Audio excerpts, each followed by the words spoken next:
Depuis le XIXe siècle, l'exploitation de l'huître est organisée, c'est l'ostréiculture.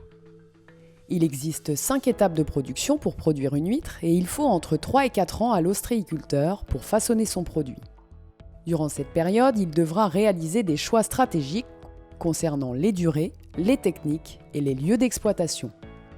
En Charente-Maritime, dès l'étape du captage des jeunes huîtres, l'ostréiculteur a 2 possibilités. Soit il se procure des petites huîtres dans le milieu naturel, soit il les achète chez le marchand dans une écloserie.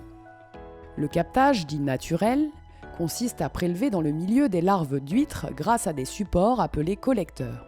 Ces derniers sont placés sur les parcs de captage et les jeunes huîtres viennent s'y fixer. En Europe, seuls les bassins ostréicoles de la Charente-Maritime et d'Arcachon offrent les conditions de captage. Après 4 à 9 mois, les collecteurs sont ramenés à la cabane et les huîtres sont décollées de leur support. C'est l'étape du détrocage. Les 2 années de croissance suivantes sont consacrées au demi-élevage et à l'élevage.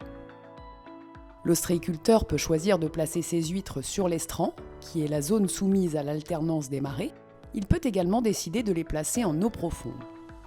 Les huîtres sont déplacées au sein du bassin ostréicole dans des zones de demi-élevage, puis dans des zones d'élevage. En fonction des besoins, le professionnel transfère ses lots d'huîtres dans le bassin ou en France, avant de les ramener pour la dernière étape de production qui est l'affinage. L'affinage est un stade de production optionnel. Cette étape, qui est aussi une spécificité de la Charente-Maritime, consiste à placer les huîtres dans des clairs, des bassins à terre alimentés en eau de mer. Une fois que l'huître a atteint une taille marchande, les ostréiculteurs entament l'étape de la vente. Ils bénéficient d'un large choix entre divers circuits de distribution. La vente directe, la vente aux intermédiaires ou la vente en gros à des expéditeurs. On notera que l'export se développe de plus en plus.